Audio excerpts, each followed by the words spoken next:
dans les reins de papa, ou alors nous sommes portés dans le ventre de maman, mais ce n'est pas eux qui nous ont fait. Alléluia. C'est Dieu qui nous fait. Et parce que c'est lui qui nous a fait, c'est à lui que nous appartenons. Alléluia. C'est à Dieu que nous appartenons. Nous sommes son peuple, nous sommes ses enfants. Avant d'être Gabonais, avant d'être de la famille d'où tu viens, tu appartiens à quelqu'un. Alléluia. Il est ton propriétaire, il est ton créateur. Amen, amen. Nous appartenons à Dieu. C'est important, il faut faire entrer ça. Dis avec moi, j'appartiens à Dieu. J'appartiens à Dieu. C'est lui qui m'a fait. C'est lui qui m'a fait. C'est lui qui m'a créé. C'est lui qui m'a créé. Je lui appartiens. Je lui appartiens. Amen. Amen. Ça, c'est la première vérité. Donc, nous appartenons à Dieu. Nous avons été créés par Dieu. Maintenant, quel est le rôle des parents? Les parents, en fait, ils sont les canaux, c'est-à-dire le canal par lequel nous sommes venus sur cette terre. Le récipient. Ce sont eux qui nous ont portés. Le récipient porte. Le sang porte l'eau. D'accord? Donc, notre maman et nos papas nous ont portés. Et ils ont été les canaux par lesquels ils sont arrivés sur cette terre. Et ils ont reçu de la part de Dieu une mission, celle de prendre soin de nous. Une mission, on appelle ça gestionnaire. En fait, tu gères le bien de quelqu'un. C'est pas ton bien, c'est le bien de quelqu'un. C'est comme 13. D'accord? Donc, nos parents sont nos gestionnaires. Ils ont pour mission de prendre soin de nous, de nous montrer le chemin de la vie. Mais, nous appartenons à Dieu. Alléluia. Amen. C'est important de retenir ça. Maintenant, qu'est-ce qui se passe? Il se passe qu'il y a des bons et des mauvais gestionnaires.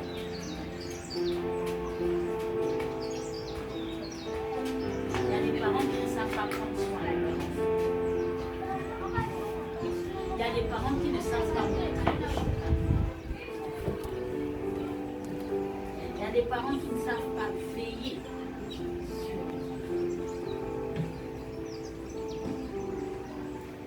Ça, ce sont des mauvais gestionnaires. Mais ce qui est sûr, c'est que chacun aura des comptes à rendre à Dieu. Lorsque je te confie mon bien, pendant le temps où je t'ai confié le bien, moi, tu peux jouer les gâteaux.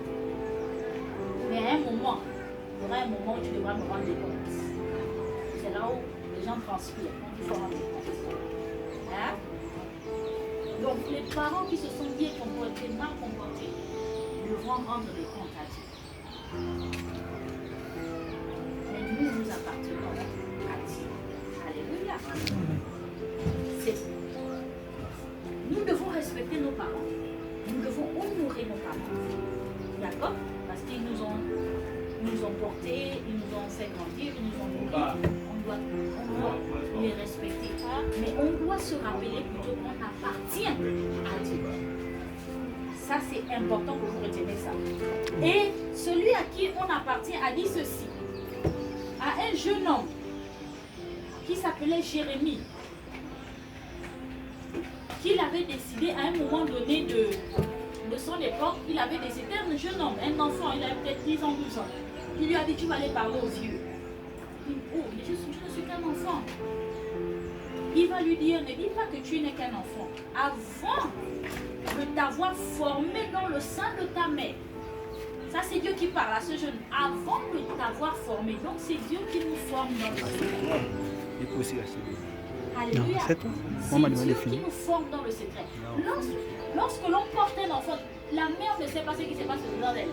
Il y a juste des mécanismes qui sont en train de se produire. On ne sait pas comment le cœur se forme, comment le pied se forme. On ne sait pas parce que c'est Dieu, bonsoir, qui nous forme dans le sein de notre maman. Amen.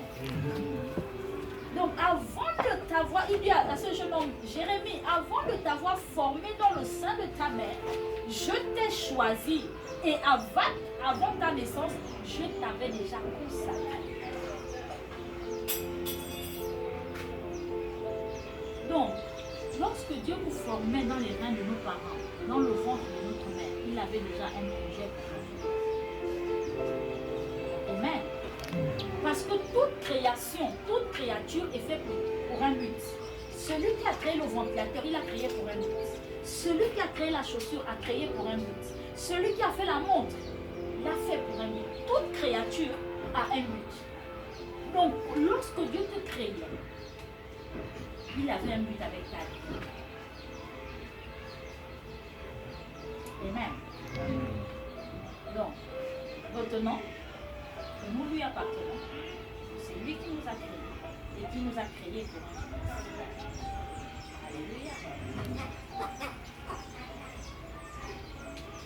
Et quels sont ces buts-là? Il dit encore à Jérémie un peu plus tard, il dit, je connais les projets que j'ai conçus en ta faveur. Ce soir, Dieu te dit, Dan, il connaît les projets qu'il a conçus en ta faveur. Et ces projets-là, ce sont des projets de paix et non de malheur. Donc, si tu vois le malheur dans ta vie, ça ne vient pas de Dieu. La tristesse dans ta vie ne vient pas de Dieu. Le trouble dans ta vie ne vient pas de Dieu. La souffrance dans ta vie ne vient pas de Dieu. Ça, ce ne sont pas les projets de Dieu. Ce sont les projets des hommes. Mais Dieu connaît les projets qu'il a conçus en ta faveur. Ce sont des projets de paix et non de malheur, afin de t'assurer un avenir plein d'espérance. Aujourd'hui, les gens n'ont plus d'espérance. Parce que quand on regarde, chômage, les entreprises ferment, Corona, papa n'est plus là, maman n'est plus là, personne ne m'aime, personne ne me considère. Moi, j'ai déjà fait autant de bêtises. Je n'ai plus, il n'y a pas de perspective, il n'y a rien. Et mardi, on a vu ici que là où il n'y a plus d'espérance à l'avenir, on vit dans le désordre. Lorsque tu n'arrives plus à te projeter dans l'avenir, lorsque tu n'arrives plus à voir ta vie n'a plus aucune considération. Donc tu l'emmènes, tu fais avec ta vie ce que tu veux. Tu vas là-bas, tu comptes, tu vas là-bas, tu frappes, tu fais. Là où quand il n'y a plus d'espérance, lorsqu'on n'arrive plus à se projeter dans l'avenir, on fait du désordre social. Et c'est ce qui arrive à beaucoup de gens. Il n'y a pas d'espérance, il n'y a pas d'objectif, il n'y a pas de but. Et c'est pourquoi vous faites de n'importe quoi. C'est pourquoi vous essayez tout. Mais ce n'est pas l'objectif de Dieu. Alléluia. Dieu est là pour vous dire que lorsqu'il vous formait, que vos mamans ne savaient même pas si vous devez être garçon ou fille, pendant qu'il vous formait, il avait déjà un projet pour vous. Pardon. Amen. Il avait un projet pour vous. Et son projet, aussi longtemps que vous n'êtes pas mort, pour toujours. Et Dieu peut encore le réaliser avec vous. Amen. Alléluia. Il peut encore le réaliser. Donc il est important que vous compreniez ces choses. Je vous en supplie, gardez ça avec vous. Gardez ça avec vous. Vous êtes dans une famille, vous êtes dans une nation. Vous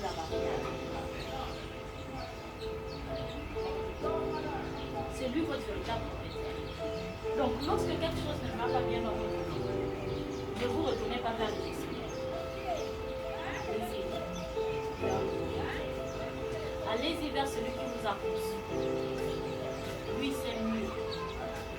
Réparer, c'est bien.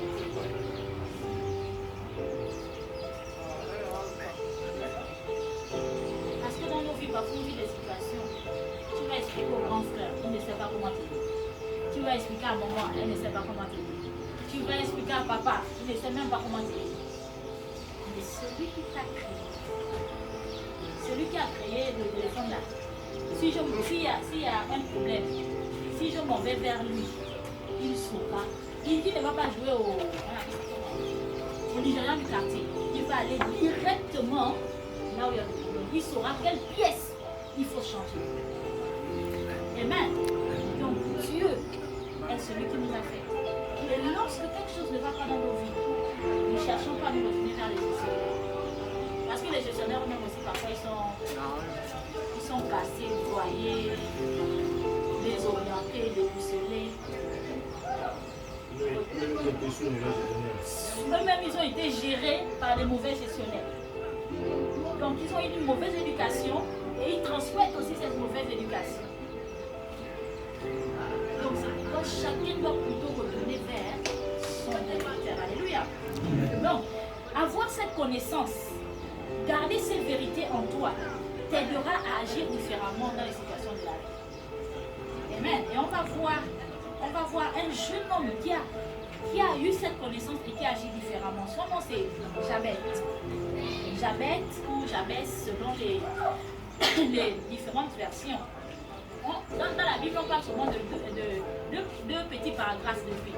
C'est une histoire très courte, mais pleine d'enseignements. Amen. Je vais vous la lire, c'est dans 1 Chronique 4, du verset 9 à 10. Vous n'avez pas encore de Bible, mais au fur et à mesure, ça va venir. Ok, donc écoutez seulement. Jabez était plus considéré que ses frères. Sa mère lui avait donné le nom de Jabez en disant « C'est parce que je l'ai enfanté dans la douleur ».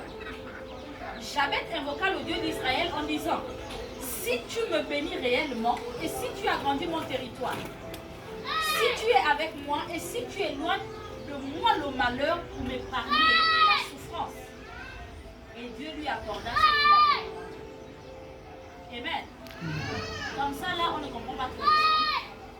Mais le premier paragraphe nous dit quelque chose. Que Jabez avait des frères, et parmi ses frères, il était le plus considéré.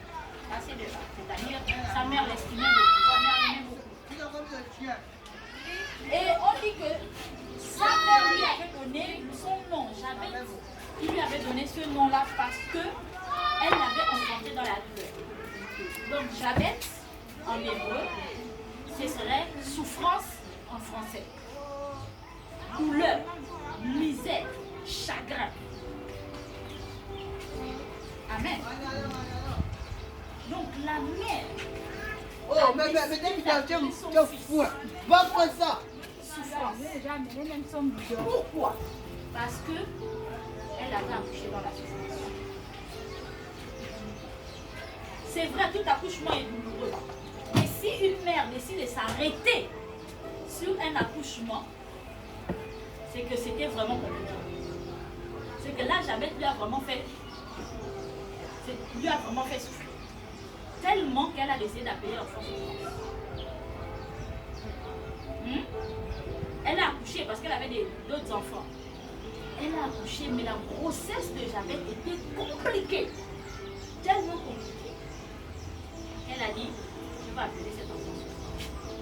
Mais elle n'avait aucune idée de ce que cette décision pouvait avoir sur la vie. Pourquoi? Imaginez un enfant. Souffrance! Souffrance, viens! Va m'acheter de l'eau, s'il te plaît. Souffrance, viens manger.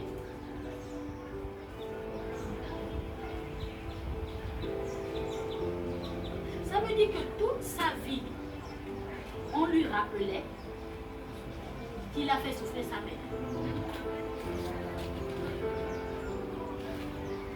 Toute sa vie, à chaque fois qu'on l'appelait, c'était un souvenir. Tu m'as fait souffrir. Imaginez les moqueries du quartier. Oh, souffrance, laisse-moi. Oh, souffrance. Et comme les jeunes aiment souvent faire là, vous allez mettre tous les noms, souffrance, douleur, misère. Il s'appelle souffrance, mais vous allez encore ajouter seulement pour vous moquer de l'autre. Donc sa vie, c'était les moqueries. Sa vie, c'était, on lui rappelait tout le temps qu'il avait été une souffrance pour sa mère. Voici une maman qui a décidé d'immortaliser un événement malheureux. On vit tous des mauvaises situations. Mais est-ce que pour autant il faut immortaliser ça? Est-ce que pour autant il faut se souvenir de ça à chaque fois? Il faut rappeler ça? Non. Ça, elle a fait preuve d'une mauvaise gestion. Elle a décidé de condamner la vie de son fils à la moquerie. Condamner la vie de son fils à la culpabilité. Parce que l'enfant se dit toujours, ah, de tout le monde là, il fallait que ce soit moi qui fasse souffrir maman. Donc son fils avait de la culpabilité. Ça veut dire que l'enfant avait sûrement une mauvaise estime de soi. C'est-à-dire, tu ne t'aimes pas. Quand on parle d'avoir une mauvaise estime, c'est-à-dire tu n'as pas confiance en toi, tu ne t'aimes pas. Pourquoi? Parce que les autres se moquent toujours de toi. Et quand on se moque de toi, tu as honte. Tu es timide. Tu veux rester dans ton coin. Tu n'aimes pas trop les gens. Parce qu'à chaque fois que tu vas passer, on va toujours dire quelque chose.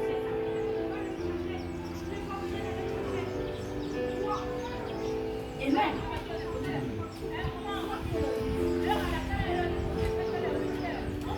Peut-être que toi aussi, ta vie c'est comme celle de Jabez.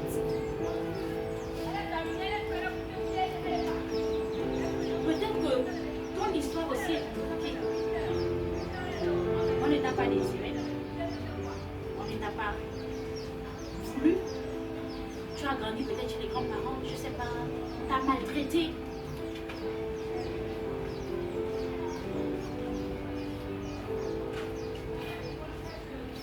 Peut-être que tu as fait aussi dans ta vie une erreur monumentale, fatale, qu'on te rappelle tous les jours.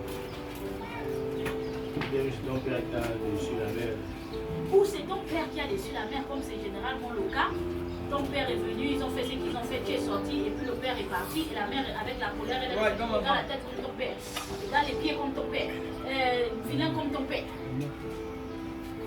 Et à chaque fois qu'elle te voyait, c'était la haine de cette souffrance-là qu'elle mettait sur toi avec les coups. Il y a des enfants qui ont grandi comme ça. Parce que le père s'est mal comporté avec la mère, et bien on se venge sur l'enfant. Peut-être que selon les critères humains, toi tu n'es pas beau. Donc tout le temps, moi ce vilain là, je ne sais pas, c'est moi qui t'ai accouché. Mon Dieu. On dirait qu'on t'a changé à la maternité, tu n'es pas mon enfant.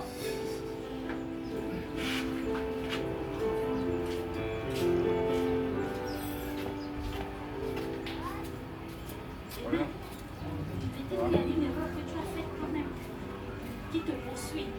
On te rappelle régulièrement. Et ça amène une mauvaise considération. Peut-être que sur toi tu portes un handicap, ça peut être un handicap physique. Tu as une tête, une grosse tête. Mon mari, toute sa vie, on a dit qu'il avait une grosse tête. Donc il avait.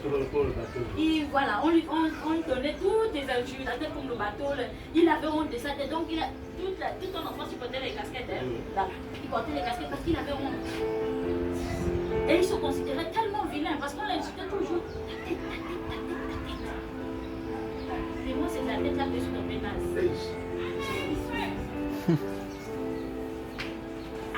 Amen. Donc peut-être que tu es là, on t'insulte tous les jours pour quelque chose, vilain, pour machin. Et ça fait de toi, ça crée en toi quelque chose. Les paroles créent en nous quelque chose. Ça peut être un handicap psychologique, émotionnel, intellectuel. Tu ne sais pas lire, tu ne sais pas écrire, tu n'es pas allé à l'école. Et ça, tu as honte.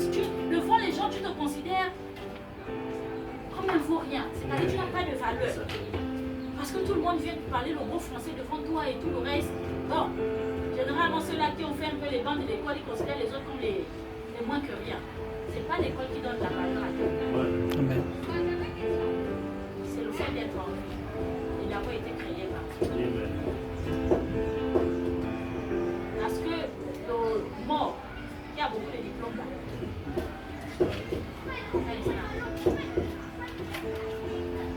Donc ce qui donne de la valeur à quelqu'un, ce n'est pas le fait d'avoir des diplômes, mais c'est ce que fait un monde. Il faut que tu apprennes à pouvoir l'expérience. Alléluia. Donc c'est pas, tu ne peux pas t'arrêter sur le fait que je ne suis pas là, je ne sais pas lire, je n'ai pas de métier. Non, il y a quelque chose que tu sais faire. Il y a quelque chose que tu as en toi. Tu peux mettre au service des autres. Ça va. Alléluia. Amen. Donc, Jabez avait une histoire compliquée, un mauvais fondement. Sa vie n'était que souffrance. Et parce qu'on l'appelait souffrance, sa vie était souffrance. Parce qu'on l'appelait souffrance, il était limité. fait. Il était triste. Il avait honte. Mais il va faire quelque chose. Il va décider de changer le cours de sa vie. Il ne va pas accepter cette situation comme ça. Mais il va faire une prière à Dieu. Alléluia. Il va décider de faire une prière à Dieu. On va dire au verset 10, Jabez invoqua le Dieu d'Israël en disant, si tu me bénis réellement, ça veut dire que malgré que sa mère l'aimait, l'amour que sa mère lui portait, ce n'était pas suffisant. Il voulait plus. Si tu me bénis, Jabez va demander la bénédiction de Dieu. Amen. Il dit, si tu as grandi mon territoire, ça veut dire, si tu as grandi mes limites, parce que parfois on est concentré seulement sur un petit quartier, une petite maison, un petit territoire. Tu n'arrives pas à aller loin. Il y a des gens qui essaient comme d'aller vite, qui reviennent tout ça. Tu grandis, tu nais, tu grandis et tu meurs là. Et Jabez ne voulait pas mourir incognito. Il a dit, grandis mes limites. Amen. Et il va dire à Dieu, si tu éloignes de moi le malheur, s'il demande à Dieu d'éloigner le malheur, c'est quoi? Ça veut dire que dans sa vie, il y avait le malheur. Plus qu'on l'appelait souffrance, il y avait de la souffrance dans sa vie, à cause de ce nom. Si tu éloignes de moi le malheur, vous m'épargnez la souffrance. Alléluia. Et après, on dit, Dieu lui accorda ce qu'il avait demandé. L'ami, on n'a pas fini? On m'appelle. Amen. Amen. Donc, Jabez a décidé de changer le cours de sa vie. Il n'était pas satisfait avec cette situation. Mais il a pris une bonne décision. En fait, il ne s'est pas retourné contre sa mère. Il n'a pas décidé d'être rebelle à sa mère. Il n'a pas décidé d'insulter sa mère, de battre sa mère, de se fâcher contre ses frères. Il a compris que eux, ils ne pouvaient pas changer cette situation. Il s'est souvenu de celui qu'il avait créé. C'était Dieu. Alléluia. Celui à qui il appartient, c'est Dieu. Et c'est pourquoi, pour changer le cours de son histoire, il va prier et dire à Dieu, change ma vie. Alléluia. Amen. Le monde a décidé de m'appeler souffrance. Ma mère a décidé de m'appeler souffrance. Mais toi, change ma histoire.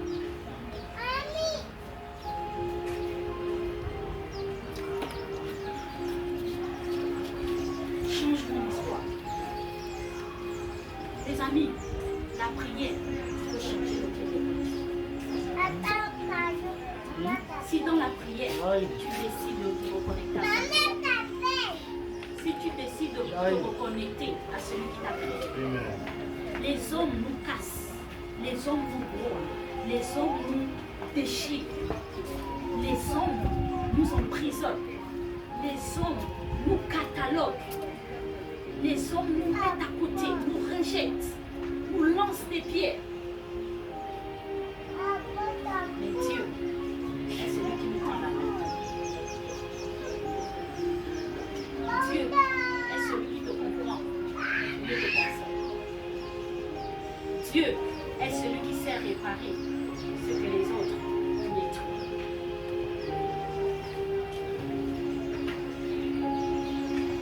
Mais il a besoin que tu te retournes vers lui, que tu arrêtes de regarder le gestionnaire,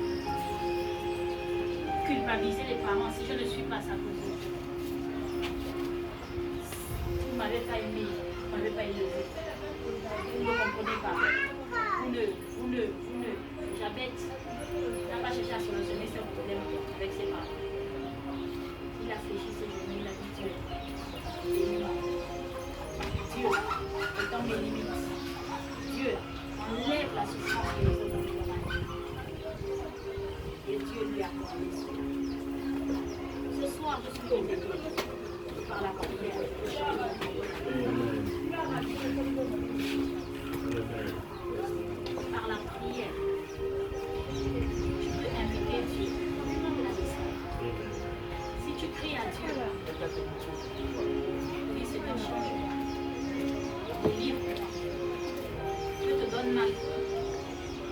Les hommes ont fait de moi ce que je suis.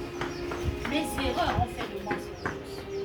Mes mauvais choix ont fait de moi ce que je suis. Et tu es capable.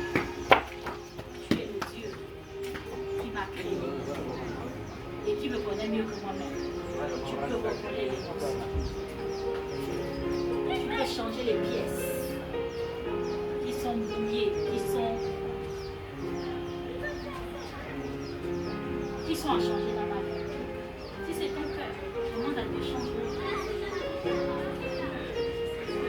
Si ce sont tes pensées, demande à Dieu de changer. Je fais une prière dans ce Jésus. Et invite-les. Parce qu'il a ce que tes parents n'ont pas. Il a la force, il peut te le donner. Il a l'amour, il peut te le donner. Il a la compréhension, il peut te le donner. Il a la capacité de guérir. Et il est celui qui connaît le chemin qu'il a passé pour toi. Parfois, nos parents ne savent même pas. Vous savez, généralement, les sorciers, les premières personnes à attaquer les enfants, ce sont les sorciers. Pourquoi? Parce que les sorciers voient toujours avant les parents ce que leur travail est. Donc, parfois, les parents ne savent même pas ce que vous portez en tant qu'enfant. Mais les sorciers nous passent ça. C'est comme ça qu'ils vous attaquent. C'est comme ça qu'ils vous envoient. Et si tu te retournes ce soir, si tu invoques Élie, si tu cries à Dieu, dis Seigneur, je veux changer. Dieu, je change. Amen. Est-ce qu'on peut dire ensemble, je chante tout à l'heure, je crie à Dieu.